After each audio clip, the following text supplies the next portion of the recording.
Boa tarde. Senhores acadêmicos, senhora acadêmica, senhores e senhoras,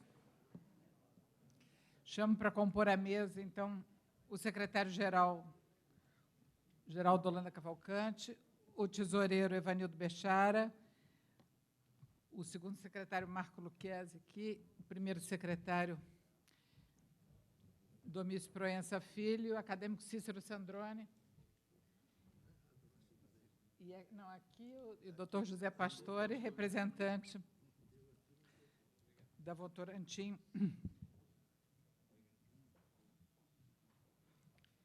Eu fui compondo mais pelo critério linear geográfico, e à medida que fui vendo aí.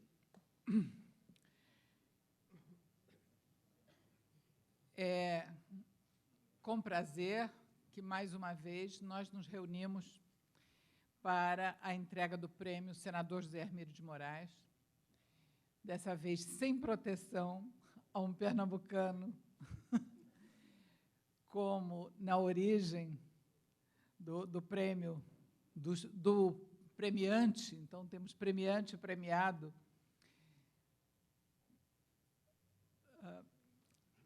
Embora o tema não seja Pernambuco, esse tema da biografia do Fernando Pessoa, que nos liga na grande pátria da língua. E passo, então, a palavra para fazer a saudação e a leitura do parecer, a saudação inicial com a leitura do parecer, ao acadêmico Carlos Nejar, da comissão, presidente da comissão que concedeu o prêmio.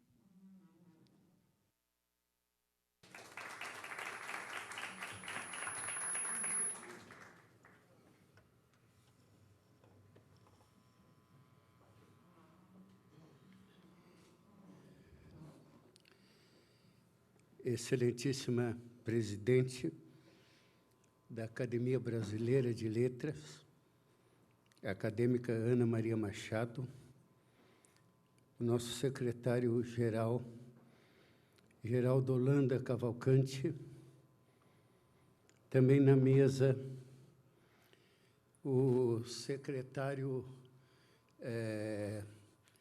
Marco Lucchesi e o tesoureiro, nosso querido gramático e amigo. E eu quero saudar também aqui o representante da Votorantim, o doutor José Pastore. E eu não posso esquecer, está aqui ó, pertinho, o Domício Proença Filho, também secretário, e o Bechara, a quem eu não mencionei o nome, porque está tão fundo aqui no coração, que agora veio à baila. E Cícero Sandrone, que vai falar pela comissão e por essa casa. Eu vou ler, então, prezados amigos, acadêmicos, acadêmica e acadêmicos, vou ler o parecer. Esse parecer foi assinado pelo relator Murilo Melo Filho, pelos membros integrantes Cícero Sandrone, Hélio Jaguaribe, Celso Laffer, e esse que vos fala como presidente. E, de uma maneira especial aqui, o nosso homenageado, que é José Cavalcante Filho. E é homenageado porque foi premiado. Esta comissão, da qual sou relator, escolheu unanimemente o livro Fernando Pessoa, uma quase autobiografia de 734 páginas, escrito por José Paulo Cavalcante Filho, que nele trabalhou uma média superior a 4 horas por dia, durante 10 anos, indo a Portugal nada menos de 30 vezes, com a ajuda de um jornalista e de um historiador portugueses para pesquisas e revisões. Hoje, seu livro já está na 7ª edição em Portugal e na 3ª edição no Brasil, com várias apresentações, entre outras, do acadêmico Marcos Vilaça e também da acadêmica Cleonice Berardinelli, que sobre ele afirmou, entre outras coisas, o seguinte: quanto mais se chega perto de Fernando Pessoa, mais ele escapa. Para encontrar tempo de escrevê-lo, o autor confessa que trocou suas rotinas, deixando de ler jornal e de tocar piano, 2 deveres e recreações que só agora está retomando. E recebeu a informação de que livros como este em Portugal costumavam vender 500 a 1.000 exemplares no máximo. 4 meses depois de lançá-lo, ele já tinha vendido mais de 50 mil livros. Era aquela uma surpresa para todos, inclusive, sobretudo, para o autor que iria surpreender-se ainda mais com o sucesso das edições em espanhol, em inglês, em holandês, em hebraico, pela editora Harmonie, que certamente o convidará para o lançamento em Israel. Senhoras e senhores acadêmicos, eram 15h20 do dia 13 de junho de 1888, quando nasceu Fernando Antônio Nogueira Pessoa, que depois escreveria: um raio, naquele dia, deslumbrou-se de lucidez. Nasci, e o dia já raiado raiou. Seu pai morreu tuberculoso quando ele tinha apenas 5 anos de idade, com mais 2 irmãs e 3 irmãos. A família viveu 6 anos em Durban, na África do Sul, e lá Fernando aprendeu inglês tão bem quanto seu português.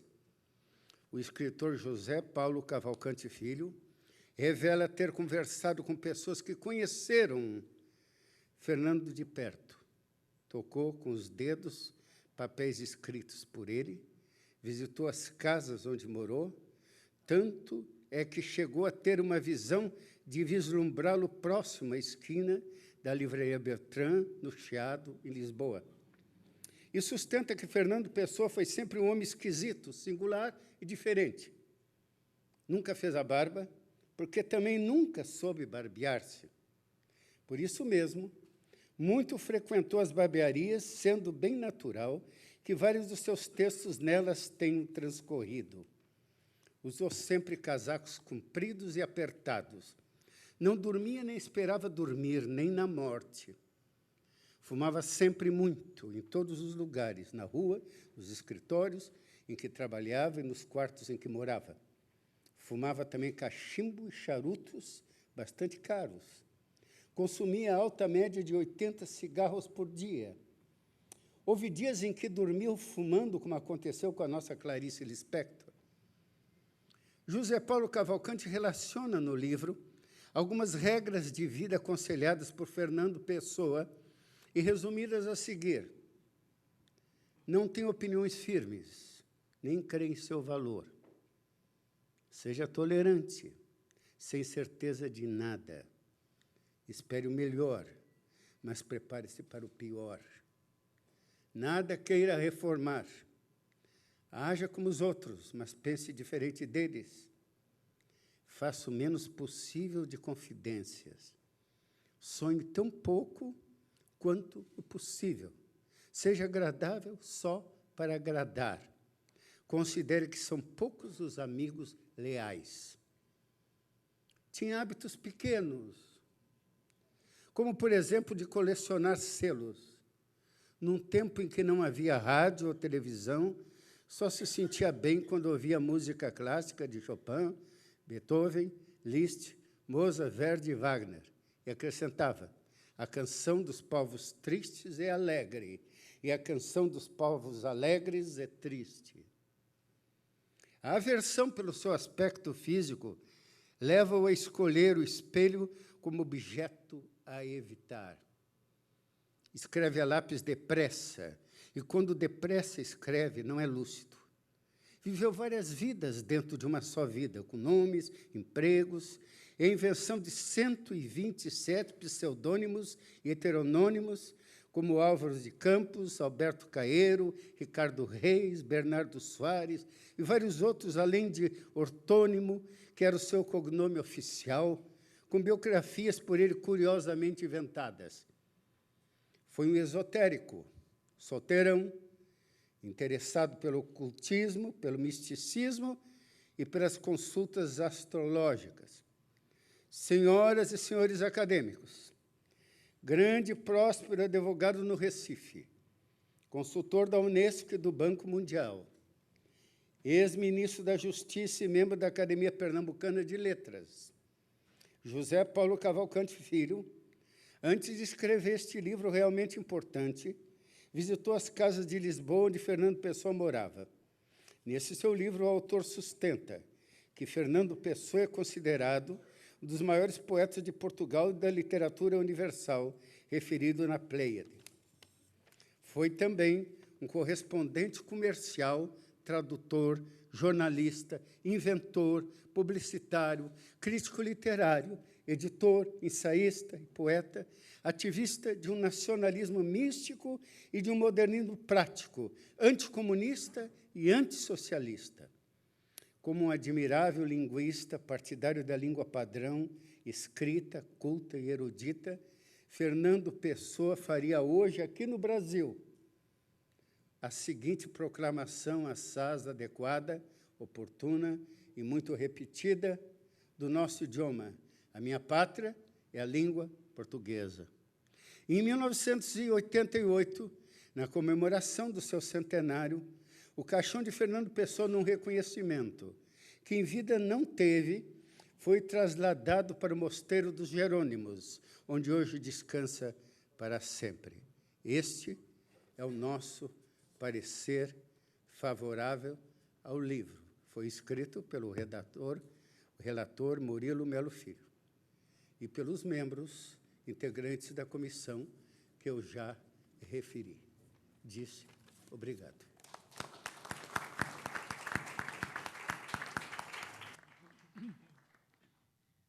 Muito obrigada ao acadêmico Carlos Nejar pela leitura do parecer da comissão.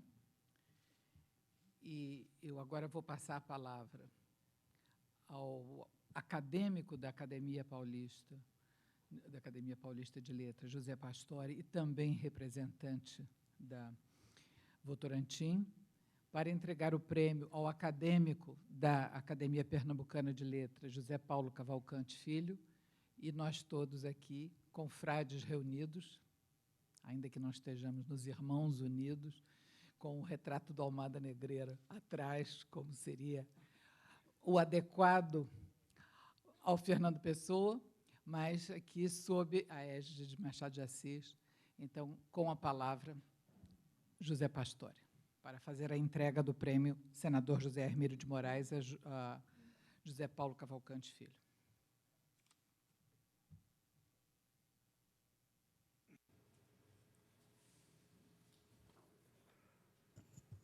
Excelentíssima senhora acadêmica Ana Maria Machado, em nome de quem cumprimento todos os acadêmicos da Academia Brasileira de Letras e componentes da mesa,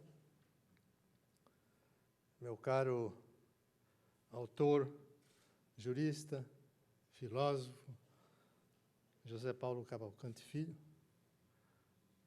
meus senhores, minhas senhoras, eu compareço mais uma vez a esta academia, muito respeitada, para representar a família de José Hermílio de Moraes e aqui entregar o prêmio do ano de 2012. Faço isso com grande alegria e com profunda emoção. Já é praxe da Academia Brasileira de Letras fazer a melhor escolha, sempre. Mas, desta vez, a comissão de seleção se superou, sinceramente. A obra de José Paulo Cavalcante Filho, tantas vezes já premiada, é um dos maiores monumentos da pesquisa literária no Brasil, em Portugal e no mundo. Já vi estudos acurados, mas nada se compara ou se aproxima ao magistral trabalho de José Paulo Cavalcanti. A sua análise foi rigorosa em todas as direções. Ao mesmo tempo que são apresentadas as profundezas da alma de Fernando Pessoa, seus valores, seus hábitos, suas idiosincrasias, o leitor fica sabendo em detalhes como foi a sua infância, como se caracterizava a doença mental da sua avó, como foi o seu desempenho como aluno nas escolas da África do Sul,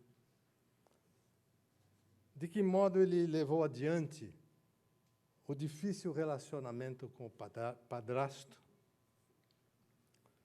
Ao lado disso, o leitor fica sabendo a quantas andava a dívida externa de Portugal, de que forma Carlota Joaquina quebrou o Banco do Brasil, como decorreu a decadência da monarquia lusitana. Ficou sabendo também o leitor dos vários detalhes da inauguração do famoso Teatro Carlos Gomes, os gostos de Fernando Pessoa, seu hábito de escrever a lápis, os bolsos em que os guardava, o alfaiate preferido, a barbearia que frequentava, seus amigos mais íntimos, seus pratos prediletos, sua paixão por Beethoven, Chopin, Mozart. O seu mundo esotérico, aqui já também relatado pelo acadêmico Nejar. O medo de perder a razão, que o autor teve o cuidado de consultar médicos, psiquiatras da época atual para tentar avaliar a situação final de Fernando Pessoa. E outros tantos traços do poeta português que, no conjunto, constituem, sem dúvida, a mais completa descrição da vida e da obra do genial Fernando Pessoa. Ao lado de tudo, é claro, o leitor se delicia com as mais belas análises da obra literária de Pessoa, nas quais José Paulo interpreta suas poesias, sua prosa, suas cartas íntimas, o dito amor por Ofélia, seus livros, seus artigos em revistas, seus escritos em inglês, português, francês, e tantas outras riquezas da criação do poeta, sempre descritas com acuidade e elegância, próprias de uma rara precisão metodológica. De fato, o amor pela pesquisa em José Paulo Cavalcanti só é suplantado pelo amor ao próprio Fernando Pessoa. Por ele, José Paulo fez de tudo. Pesquisou incessantemente até encontrar a documentação que comprovou a referência à farmácia Acaeiro, citada por Pessoa sob a manta de um dos seus múltiplos heterônimos. O mesmo ocorreu quando José Paulo, deixando de lado a sua condição de jurista e respeitador das leis e da ordem, passando por cima do porteiro, invadiu o prédio onde nasceu Pessoa para conferir a assertiva de sua referência à visão do Tejo que ali existia e às batidas do sino. Riquíssimas são as suas descrições da vida de Fernando Pessoa, usando suas próprias palavras, entre aspas. Quase escreveu todo o livro, 700 e tantas páginas, combinando engenhosamente citações, mais citações, mais citações de Fernando Pessoa, todas elas, entre aspas, pertinentes e assertivas. Brilhante é a interpretação dos vários heterônimos que fizeram parte da vida do poeta. Usando a expressão de Saramago, é impossível fazer um retrato de Fernando Pessoa, porque nele existiram vários retratos. Num dos trechos, José Paulo faz um brilhante ensaio sobre a arte de fingir. Lembrei-me de um curso que fiz com o grande sociólogo da interação humana, Erving Goffman, cuja obra consistiu em analisar a vida como teatro, de entender a vida como teatro, de descrever a vida como um teatro, dedicando uma enorme atenção ao uso das máscaras. Num dos trechos de seu livro mais importante, ele diz: a máscara é o nosso eu verdadeiro. A máscara é o nosso eu verdadeiro. O eu que gostaríamos de ser. O eu que gostaríamos de ser. Com base nela, induzimos a audiência a nos ver daquela forma. Quando usamos máscara, e o fazemos com frequência, sentimos o prazer de nos identificar com o irreal. O irreal que pretendemos viver. Nesse exercício, o irreal é muito real para nós. Com ele, nos relacionamos de forma absolutamente sincera. Lembrei-me dessa passagem do Erving Goffman ao ler um ensaio magistral sobre a arte de fingir. Assim era a pessoa. Como ele mesmo dizia, a vida é para nós o que concebemos dela. José Paulo Cavalcanti foi fundo nesse campo e estudou as várias facetas das personalidades dos heterônimos, uma análise que, sozinha, seria digna de todos os prêmios e que é marcada pela inteligência, dedicação e precisão na descoberta do que se passou nas entranhas da alma de Fernando Pessoa ao longo dos seus 47 anos de existência. A leitura da obra de José Paulo Cavalcanti deu-me grande satisfação interior. Para usar as palavras do próprio Fernando Pessoa, na medida em que eu ia lendo, ia dizendo para mim mesmo: ler é sonhar pela mão do outro. Muito obrigado, José Paulo Cavalcanti, por esta oportunidade. Em suma, Fernando Pessoa, uma quase autobiografia, foi muito bem escolhida pela Academia Brasileira de Letras para receber, neste ano, o Prêmio José Hermílio de Moraes. O prêmio é uma homenagem do Grupo Votorantim à memória de seu patrono, que, com o espírito público, sempre se preocupou e esteve atento aos destinos da cultura do nosso país.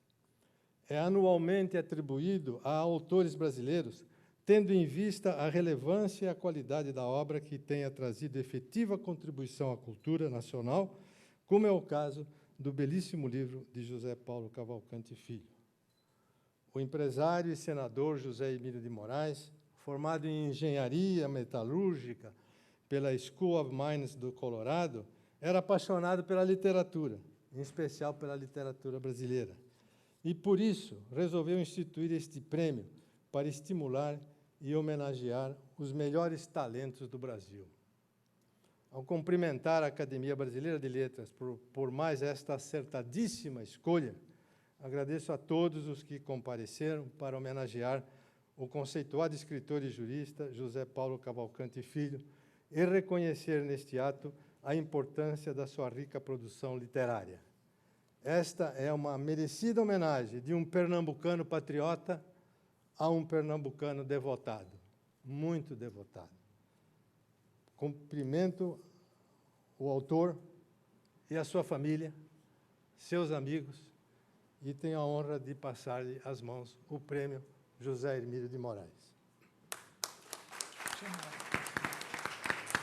Chamo agora o ganhador do prêmio para receber das mãos de José Pastore o seu prêmio.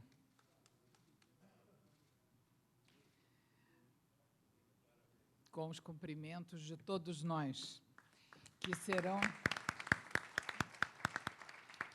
vocalizados por um acadêmico ex-ganhador desse prêmio também, quer dizer, eu só falei ex para ficar claro que foi antes de estar na academia, antes de ser acadêmico, mas, juntamente com Laura Sandrone, Cícero Sandrone, que é quem vai agora fazer a saudação em nome da academia a José Paulo Cavalcante Filho, foi também um ganhador deste prêmio José Hermílio de Moraes, há alguns anos, com uma biografia do nosso ex-presidente, sempre presidente, aos 3 Éxilos da Ataíde. Cícero Sandrone, com a palavra, por favor.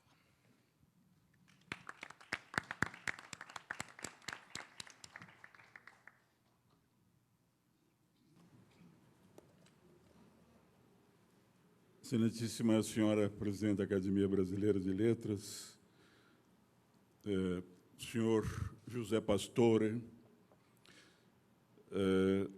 em quem saúdo a diretoria do Grupo Votorantim e também saúdo, como acadêmico da Academia Paulista de Letras, um homem de letras que fez parte de uma articulação para manter esse prêmio Votorantim, e, por isso, devemos muito ao senhor professor José Pastore, que nos deu um relato, como sempre acontece em todos os anos, perfeito do livro que a comissão houve por bem apresentar ao plenário, e o plenário aprovou por unanimidade.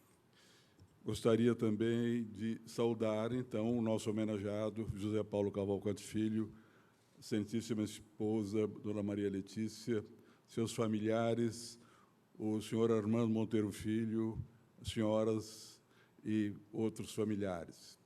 Minha querida companheira e confreira, Cleonice Berardinelli, e os senhores acadêmicos que aqui se encontram, e as senhoras e acadêmicos que também nos dão a honra de comparecer aqui hoje. Falei dos diretores? Falei, não falei? Falei sim.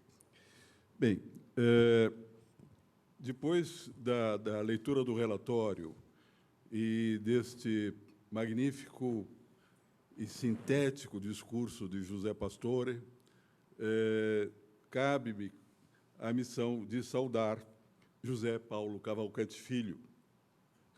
E não seria possível fazer essa saudação sem um texto. Eu sei que José Paulo Cavalcante Filho gosta de improvisar. Talvez ele improvise aqui, não sei. Mas eu, para não falar demais ou falar de menos, estou lendo um texto.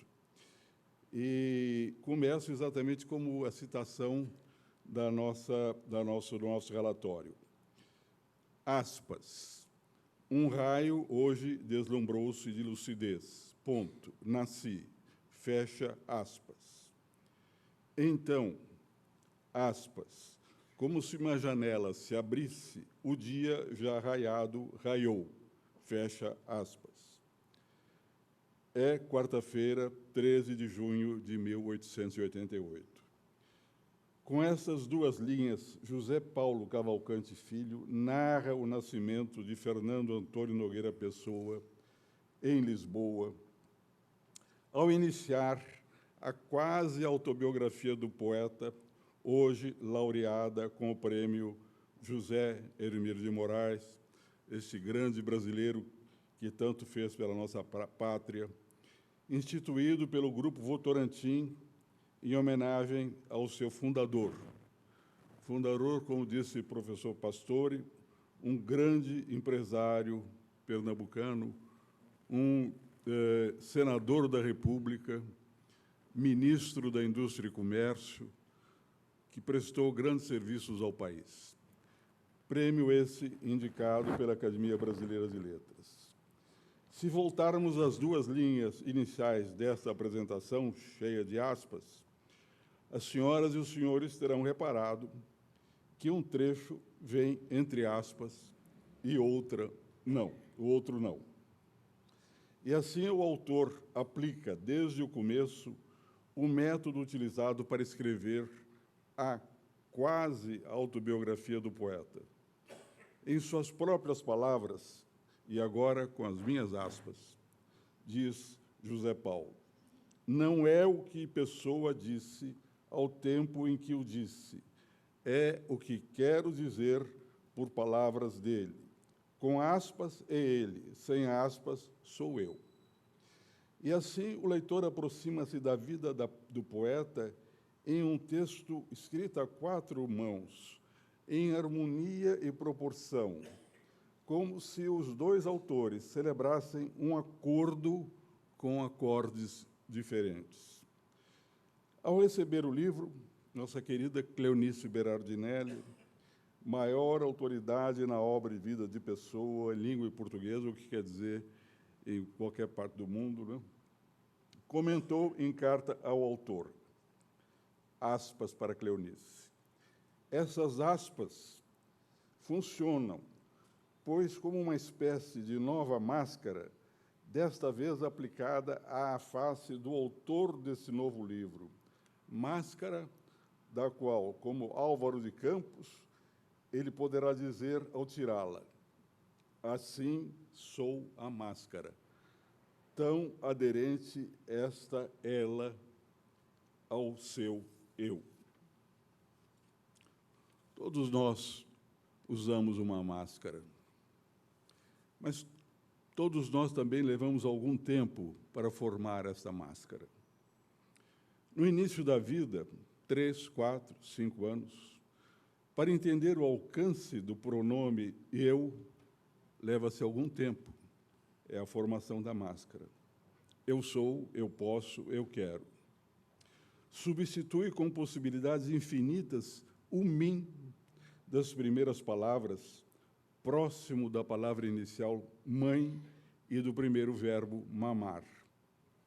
Mim não tem máscara, o eu é o mascarado. O eu nos dá a qualidade de sujeito, e assim a construção do eu de Pessoa, inicialmente em Lisboa e mais tarde em Durban, na África do Sul, para onde se transfere com a mãe e o padrasto, exige do seu quase biógrafo narrativa com aspas e sem aspas de quase 70 páginas, só os primeiros anos de Pessoa, por onde se percebe o extenso trabalho de pesquisa do autor para nos apresentar seu livro quase biográfico, com tantos personagens reais, imaginários, fantasiosos ou criados, no total de 734 páginas.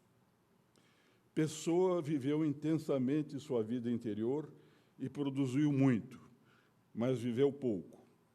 No próximo 30 deste mês, 30 de novembro, daqui a 9 dias, completam-se 77 anos de sua morte em 1935, aos 47 anos de idade.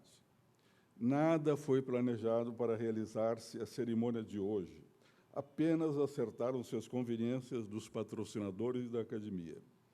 Se a relação entre as datas contadas pelo calendário gregoriano contém algum sentido arcano, a outorga do prêmio indica uma coincidência.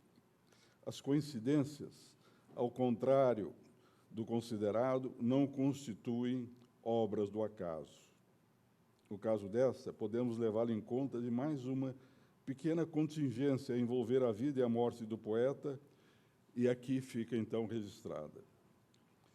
Entre Fernando Pessoa e seus heterônimos não há nenhuma semelhança, mas não há despersonalização, como tem sido reconhecido pela crítica literária, e Cleonice está ali, bastante atenta, para, quando eu errar, ela, por favor, me mandar para o quadro negro. A diversificação pessoal desdobra-se em formas de autonomia sucessivamente enriquecida. Sua voluntária simulação é tão autêntica quanto, por exemplo, seu messianismo ocultista, no final da vida, e sua religiosidade ou inquietação metafísica, seu irrealismo onírico e sua capacidade dialética, sua implacável lucidez e seu visionarismo.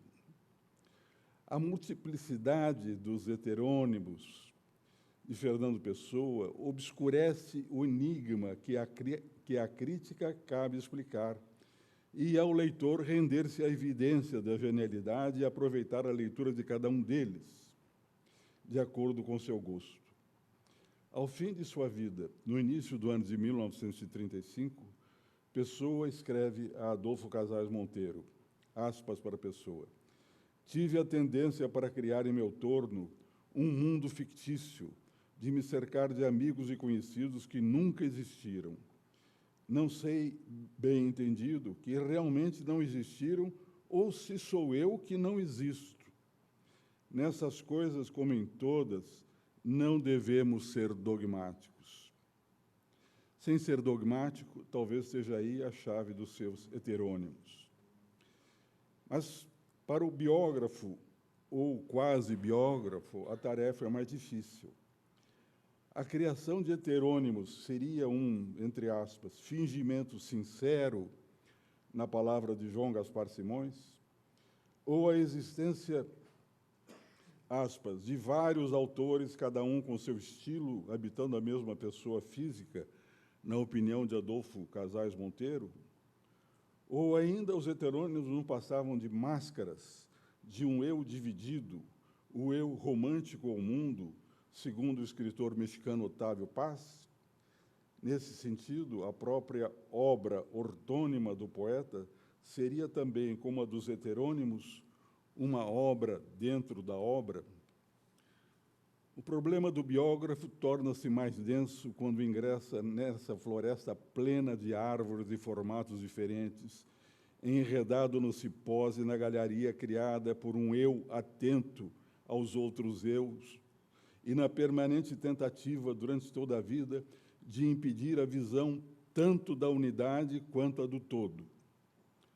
Às vezes, o criador sugere pistas, como esse trecho de Pessoa, aspas: "É sério tudo o que escrevi sob os nomes de Caeiro, Reis, Álvaro de Campos." Álvaro de Campos, a famosa tabacaria. "Em qualquer desses pus um profundo conceito da vida, diverso em todos, mas em todos gravemente atento à importância misteriosa do existir." Fecha aspas. O poeta, atento à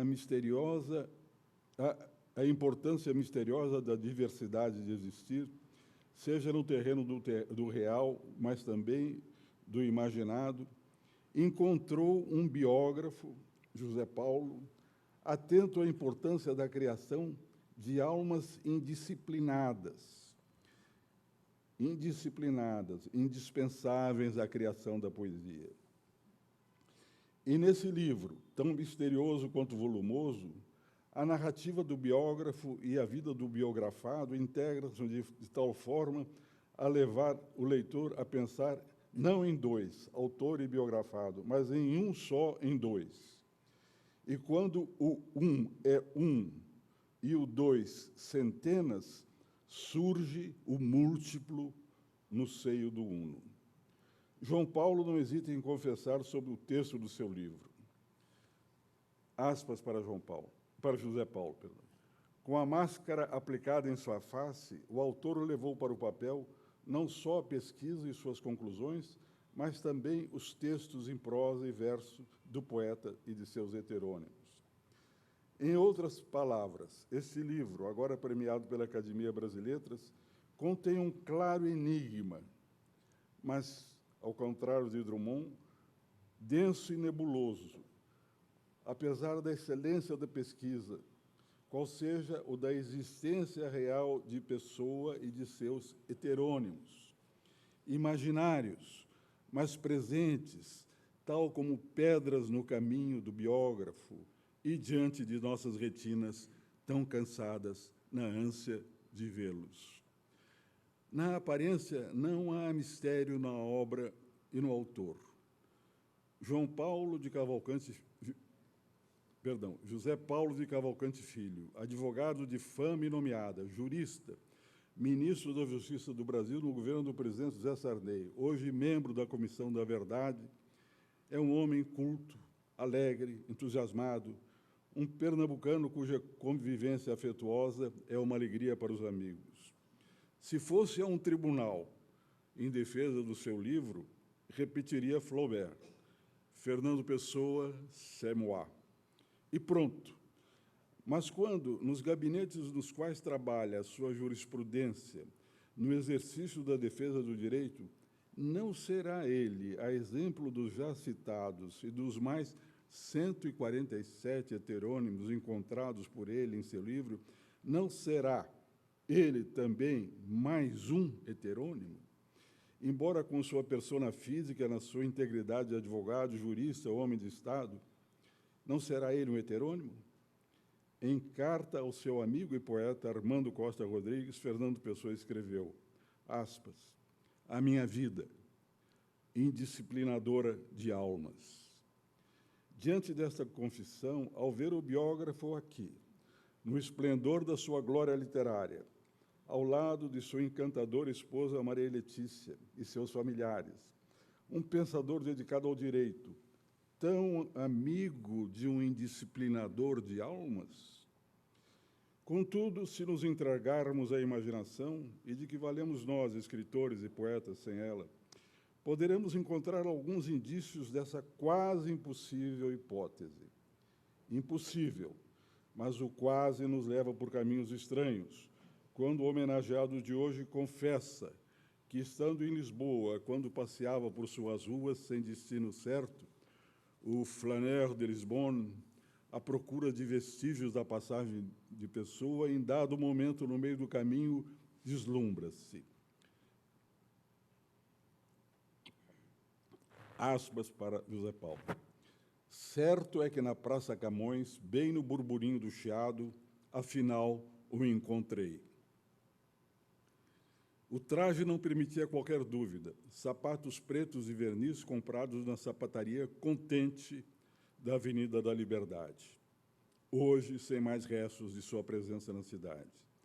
Camisa branca, gomada, que veio da camisaria Pita, na Rua do Ouro, agora também convertida em lembrança do passado. Terno de corte anglo-saxônico feito pelos mestres da Casa Lourenço e Santos, ali pertinho, nos restauradores, a mais cara de Lisboa, embora aqui entre nós quase não tivesse recursos para pagar esse luxo. Óculos de tartaruga, pesados, substituindo os de metal da juventude. Gravata borboleta cinza para combinar com chapéu, também cinza, estilo diplomata, que usava tombado para o lado direito. Era ele. Sem dúvida possível, só podia ser ele. Quando contei a história mais tarde, Maria Letícia ficou insistindo de que era um sósia. Respondi que ela não entendia nada de fantasmas. Fecha aspas. Tenho as minhas dúvidas sobre essa afirmação. Ao fim e ao cabo, veremos quem não entende de fantasmas.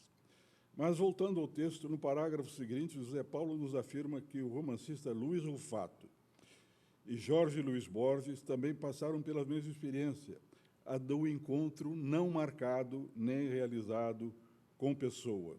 E continua, aspas, voltando ao encontro ainda surpreso, preferi apenas acompanhá-lo, de longe, com referência, curioso para saber onde iria e sem tomar intimidades, claro. Dirigiu-se à Igreja dos Italianos, depois trocou de calçada, indo para as bandas da Brasileira, e passou em frente à estátua com figura igual à dele, junto a uma cadeira vazia, muitas vezes ocupada com turistas para previsíveis fotos. Até estranhou, percebi, ao notar tanta semelhança no rosto e nos trajes entre ele e o bronze. Continuei seguindo seus passos. Fecha aspas. E ao segui-los, os passos, na Lisboa do seu tempo, Lisboa que em parte não há mais, confessa que, se não é heterônimo do poeta, o nosso José Paulo, tem todas as condições para sê-lo, com a agravante de seguir também todos os passos que ele deu na vida, desde a infância, com a persistência de um investigador infatigável, um Javert do bem, em busca de provas, indícios, impressões digitais do seu quase biografado, pensando como ele, confundindo-se com ele, pois a certo ponto da leitura não sabemos mais onde começam e onde acabam as aspas, e preferimos abandonar esses sinais de referência para deleitar-nos com a leitura como se fosse de um só. E nisto reside o mistério criado por um homem tão avesso aos mistérios. Sua palavra confunde-se com a do poeta, quando, entre a possibilidade da existência da realidade e a força criadora da imaginação, Fernando Pessoa se pergunta em alguma poesia, aspas para Pessoa, afirmar que esses homens todos diferentes, bem definidos, que lhe passaram pela alma incorporadamente, não existem, não pode fazê-lo o autor destes livros, porque não sabe o que é existir, nem qual. Hamlet ou Shakespeare é que é o mais real, ou real na verdade. José Paulo não criou Fernando Pessoa, mas da leitura do livro podemos perguntar, seguindo o poeta, quem é o mais real para nós, Hamlet ou Shakespeare? Assim também posso questionar a realidade, mas num instante sinto que não. O quase autor está aqui, bem diante de nós, em carne e osso, e vai me desculpar por fingir tão completamente a sensação que deveras sinto.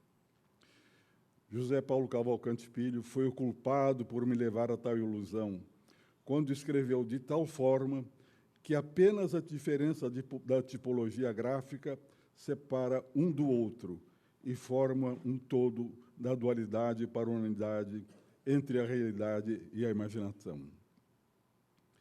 Todos os artistas, poetas, escritores alimentam no útero imaginativo, na condição de fetos imaginários heterônimos, pessoas distintas, mas nem sempre se manifestam.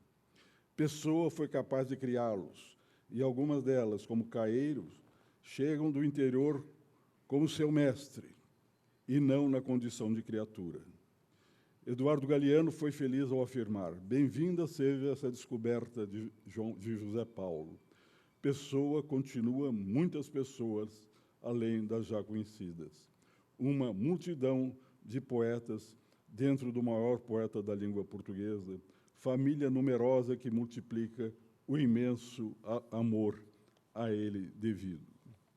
Cito agora um trecho da professora Maria Aliete Dores Galhós, organizadora da obra poética de Fernando Pessoa para a editora José Aguilar, publicada no Rio de Janeiro em 1960. Creio que nem o nosso autor tinha nascido nessa época. Já tinha nascido, mas era um garoto ainda, né? Diz a professora Galhós, se a imortalidade, para que ainda é cedo destiná-lo com exato lugar, é a confirmação do gênio, a glória é, sem dúvida, a sua provação. E para Fernando Pessoa, a glória chega com seus bens e riscos e mal aclaradas contradições. À sua volta, torcem-se cada vez mais abundantes exaltações e desconfianças, apologias e anedotas, testemunhos e chaves iniciáticas, de tão vária palavra que igualmente alimentam as condições do seu gênio e o espanto dele.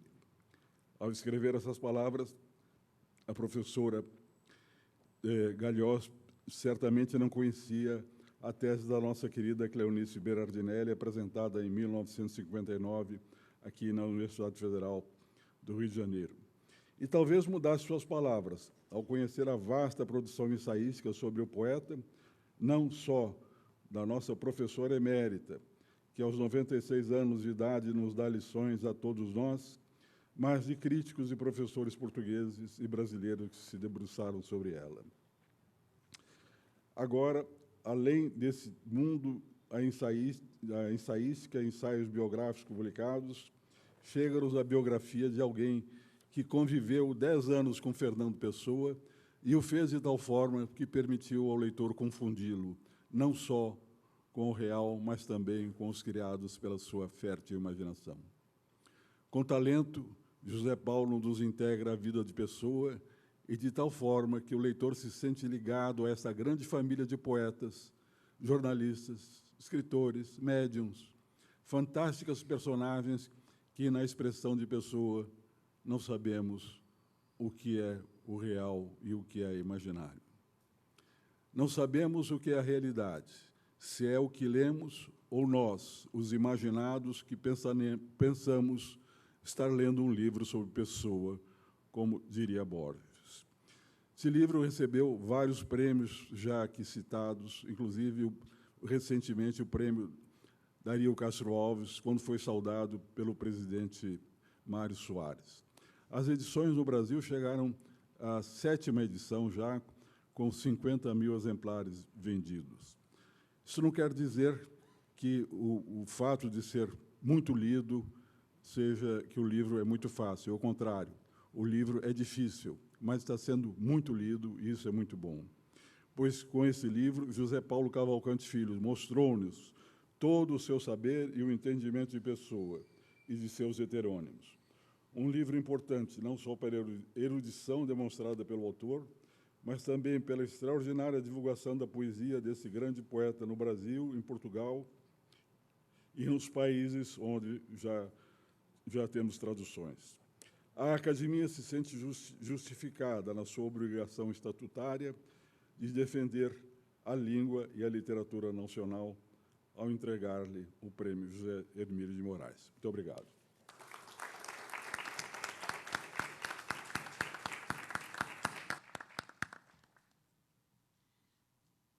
Passo a palavra agora ao escritor José Paulo Cavalcante Filho, agraciado com o Prêmio Zé Hermílio de Moraes, para se dirigir a todos nós aí.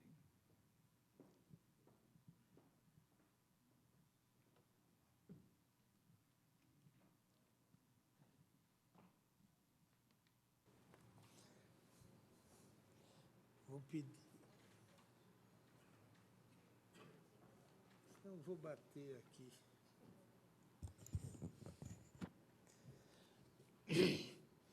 Dona Maria Lia, na juventude dos seus 86 anos, ou na sabedoria dos seus 18, eu não estou bem certo a idade que ela tem.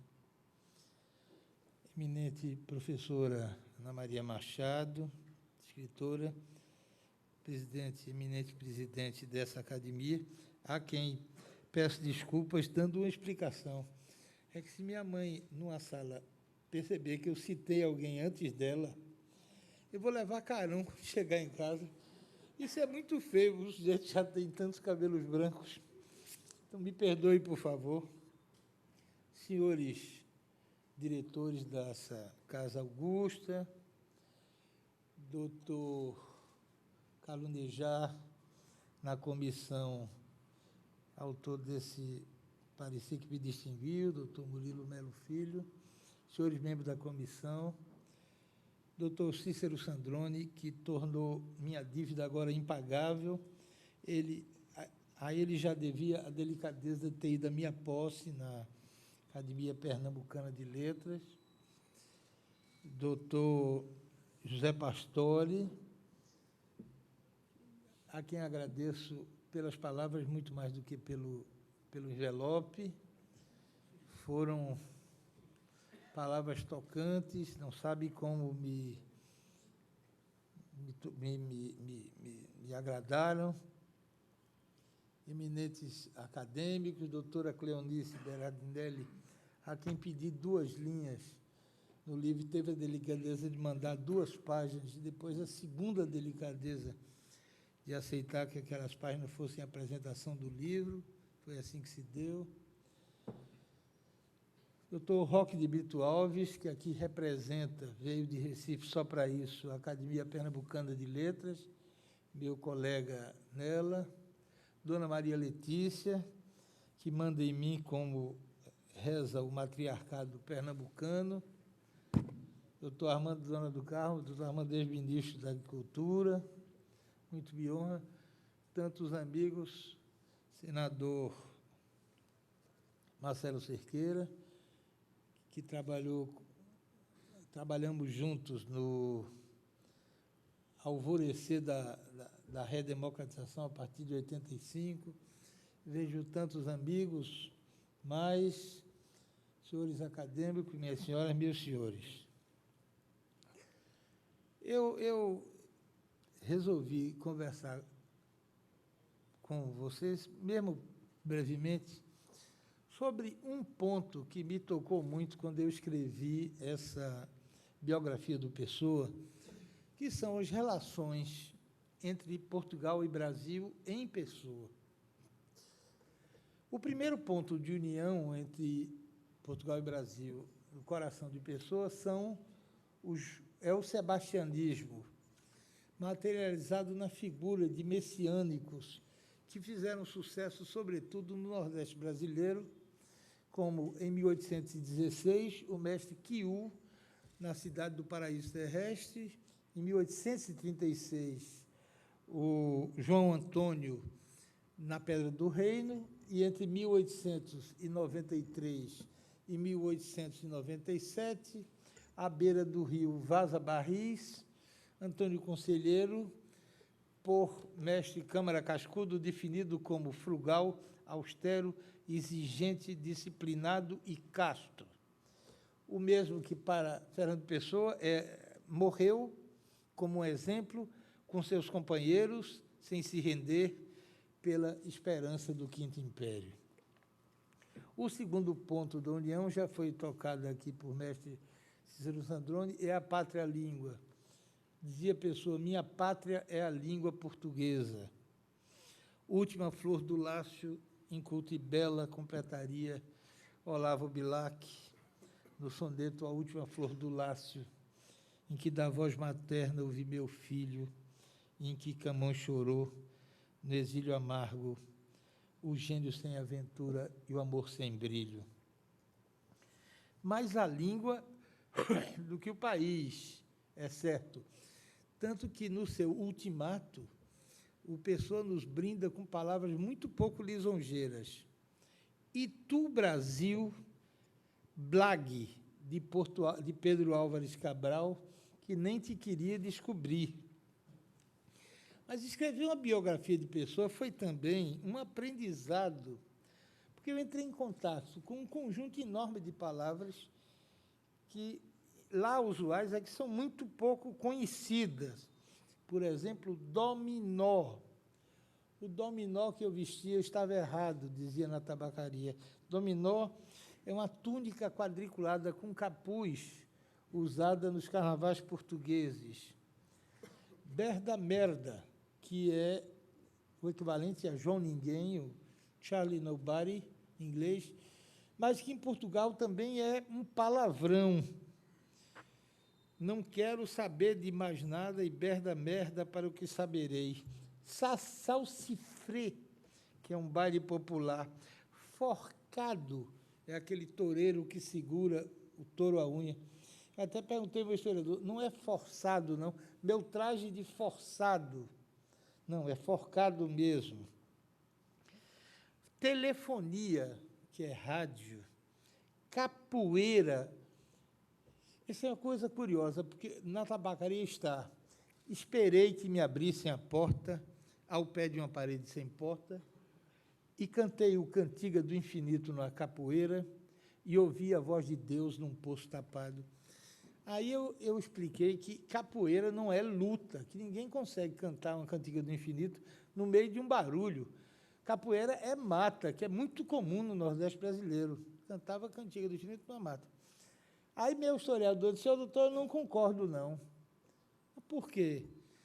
Porque uma parede sem porta é uma ideia de clausura, um poço tapado é uma ideia de clausura, e a mata é uma ideia de liberdade, está errado. E o que é capoeira? É capoeira mesmo. E o que é capoeira em Portugal? É uma gaiola fechada, onde se guardam galos capões e galinhas de capoeira, embora no Nordeste brasileiro, galinha de capoeira seja que vive solta.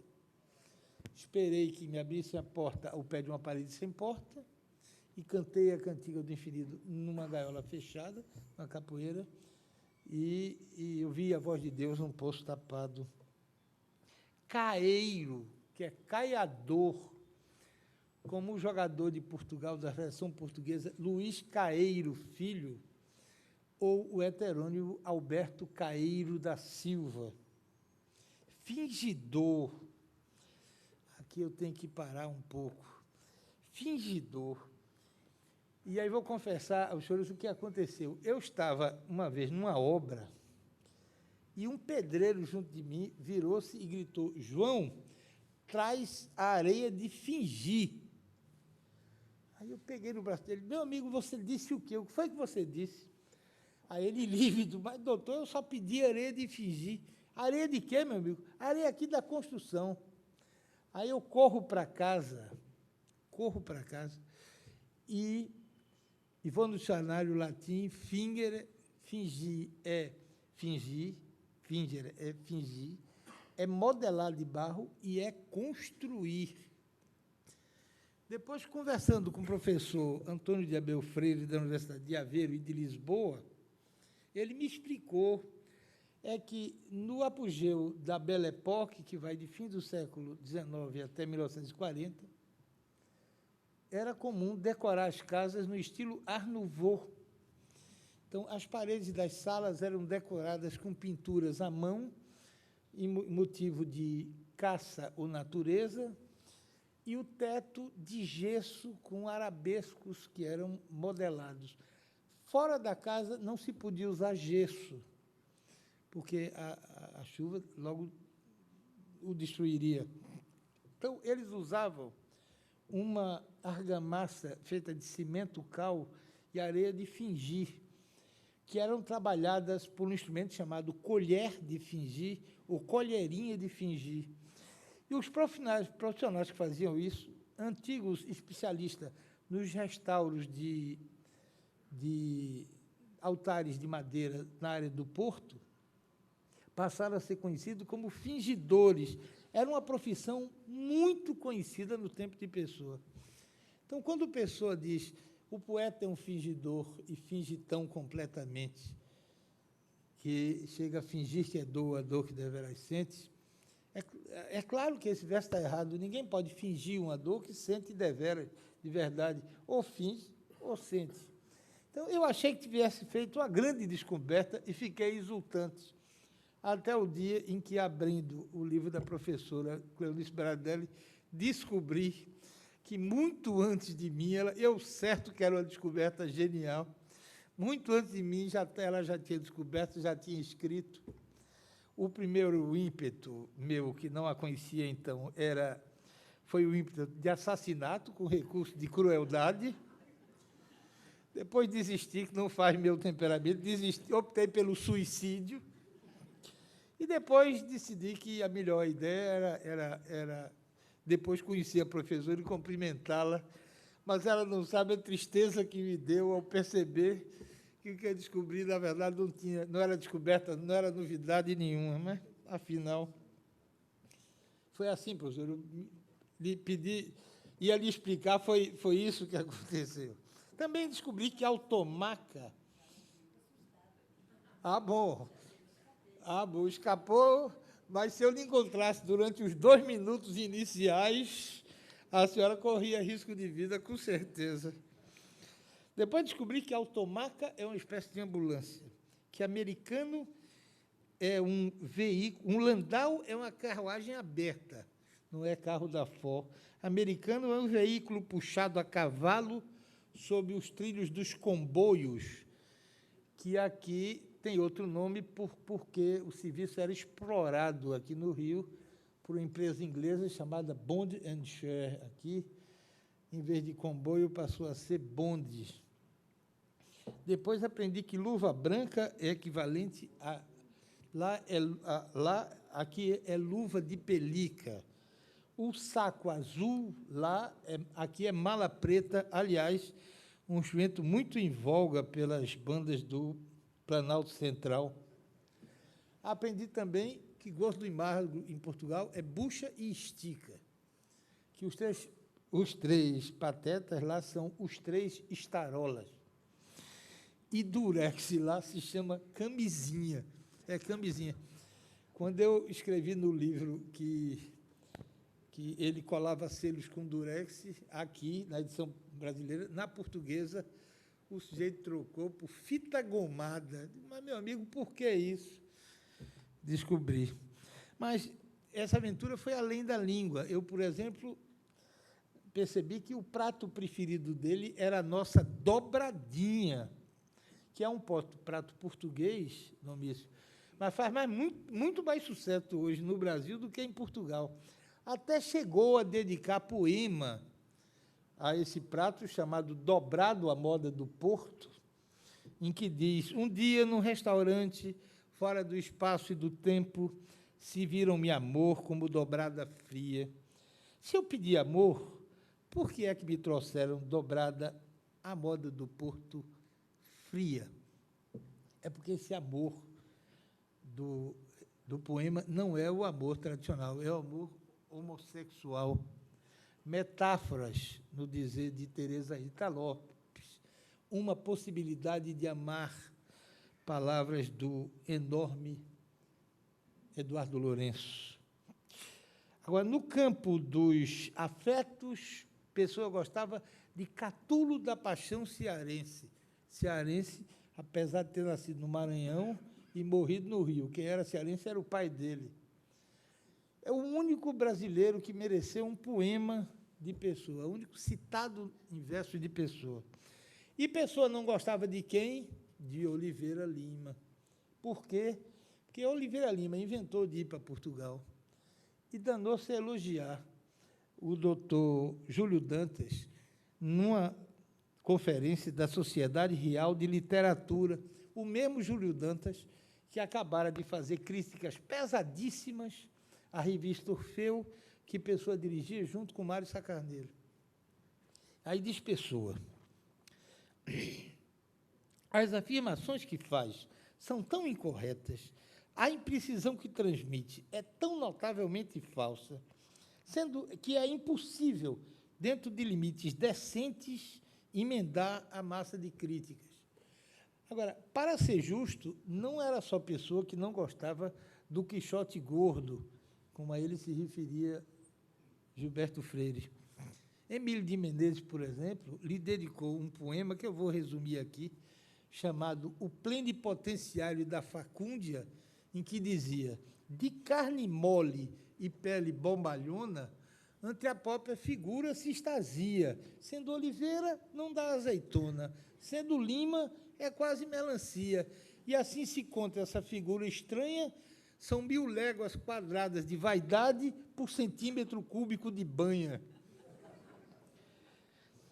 Pois bem, não só isso, o Pessoa pensou durante muito tempo, escreveu um livro, porque você vai lendo Pessoa e lembrando do Brasil. Ele pensou em escrever um livro chamado O Diamante Negro, sem nenhuma relação com o grande Leônidas da Silva, que inventou a bicicleta no tempo que jogava aqui pertinho, no campo do São Cristóvão.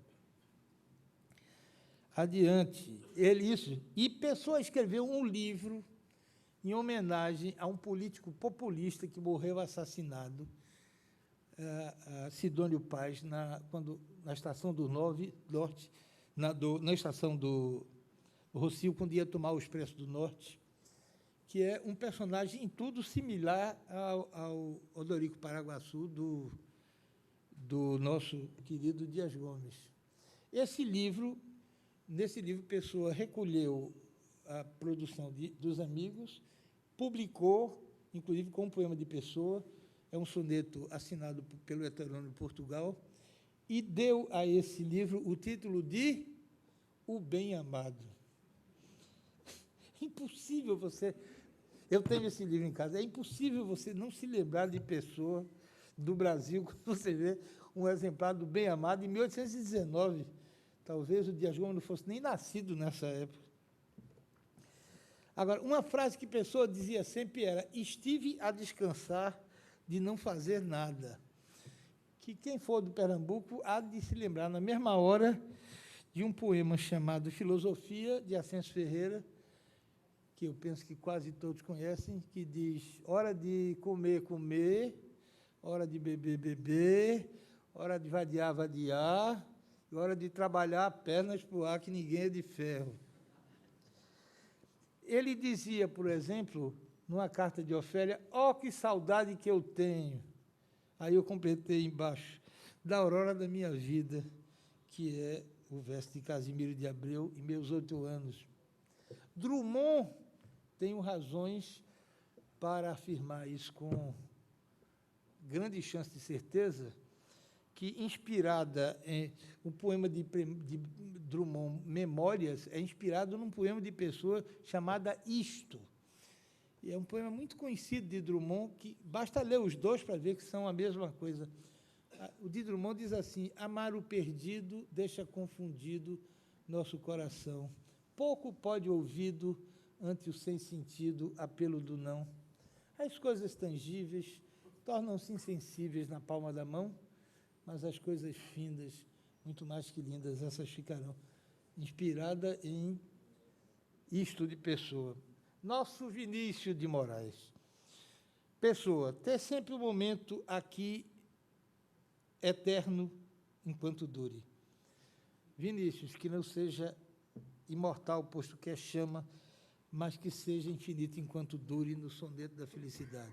Pessoa, e de repente, tão de repente, quanto da outra vez, de mais longe, de mais fundo, Vinícius, de repente, não mais que de repente, fez-se de triste o que se fez amante no soneto da separação.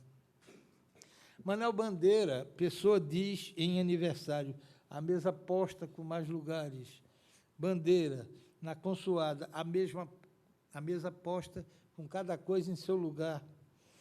Sem contar, aí isso é engraçado, o Pessoa, no fim da vida, tinha horror a Salazar, e publicou 3 poemas com o mesmo título, Salazar, que datilografou e assinou com um heterônimo muito divertido. O nome do heterônimo é Um Sonhador Nostálgico do Abatimento e da Decadência. Mas que tem uma explicação simples, é que Salazar tinha acabado de publicar uma diretiva que dizia: quero advertir aos portugueses dos horrores de que estão vítimas, que podem ser causados pelos sonhadores nostálgicos do abatimento e da decadência. Então, se Salazar não gostava, era um deles. E num desses poemas, a pessoa diz assim: este senhor Salazar é feito de sal e azar. Se um dia chove, a água dissolve o sal e sob o céu fica só o azar. Ó, com os diabos, parece que já choveu. Pois bem, em 57, aqui esteve o general Craveiro Lopes, presidente de Portugal, depois de morto em 51, o general Carmona, que tinha assumido o poder lá em 25, e pediram ao Bandeira para prestar uma homenagem ao general, e eu acho que ele prestou uma homenagem à pessoa, porque ele diz, na mesma inspiração: Craveiro, dá-me uma rosa, mas não qualquer general, que eu quero Craveiro, a rosa mais linda de Portugal. Não me dê rosa de sal, não me dê rosa de azar, não me dê Craveiro rosas do Jardim de Salazar. Minhas senhoras e meus senhores, a doutora Lúcia Dipp, quando me comunicou o prêmio, a primeira coisa que ela fez, nem vou dizer que o senhor vai falar, mas fale pouco. Como eu já estou acostumado com o matriarcado, que todo mundo manda em mim, eu resolvi falar pouco, estou encerrando. Agora, quero dizer aos senhores 2 coisas. Que esse prêmio é, para mim, uma honra excelsa por 2 coisas. O Cícero falou, recebi antes a Bienal do Livro de Brasília, estou recebendo para a semana o Jabuti, mas nenhum prêmio, nem de longe, chega perto da alegria que eu tive de receber esse, por 2 razões. Primeiro, porque o prêmio leva o nome do José Hermílio de Moraes, que é um pernambucano ilustre, uma pessoa correta, reta, um nacionalista, um empresário de sucesso, homem público, foi senador da República. O Armando conviveu com ele bastante intimamente e sabe que essas palavras estão todas corretas.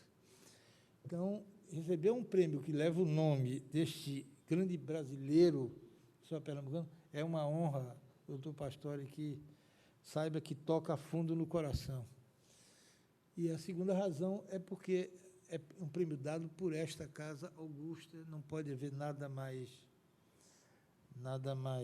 ilustre do que a Academia Brasileira de Letras, de forma que é um prêmio que o meu coração, quando eu estiver morrendo, que passar assim uns slides do que foi minha vida, um dos momentos, os senhores podem ter certeza que foi esse.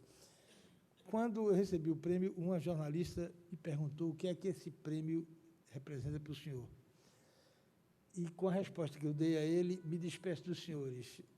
Eu aproveitei a definição de mito para Fernando Pessoa e disse a ela: minha filha, esse prêmio, para mim, é o nada, que é tudo. Muito obrigado. Viu?